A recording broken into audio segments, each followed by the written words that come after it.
नाशिकच्या चेहडीजवळ दोन दुचाकींची एकमेकांना धडक बसली। अपघातामध्ये सासरा आणि जावयाचा दुर्दैवी मृत्यू झालेला आहे। सासऱ्यांना घरी सोडण्यासाठी जात असताना दोघांवरही काळानं घाला घातला। मुलीच्या घरी जेवण करून परतत असताना हा अपघात झालेला आहे असं समजतंय। आणखी तपशील घेऊया प्रतिनिधी किरण ताजणे यांच्याकडून। किरण, काय नेमका हा सगळा घटनाक्रम आहे?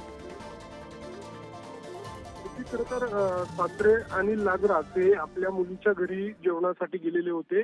जेवण झाल्यानंतर जावई हे सासऱ्यांना सोडवण्यासाठी घरी जात असताना हा अपघात घडलेला आहे। नाशिकच्या चेडीजवळ हा अपघात घडलेला आहे। दोन दुचाकींची एकमेकांसमोर धडक झाली आणि त्या धडकेमध्ये हा अपघात झालेला आहे। अपघातात सासरे आणि जावई हे एकाच वेळेला मृत्युमुखी पडलेले आहेत।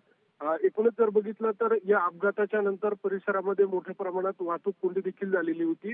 या सगळ्या दरम्यान तात्काळ आजूबाजूच्या काही वाहन चालकांनी, काही प्रवाशांनी यांना उपचारासाठी रुग्णालयात देखील नेण्यात आलं, मात्र उपचारापूर्वीच त्यांचा मृत्यू झालेला होता।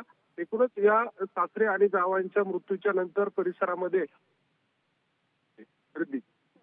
अगदी किरण, धन्यवाद या सगळ्या तपशिलांसाठी।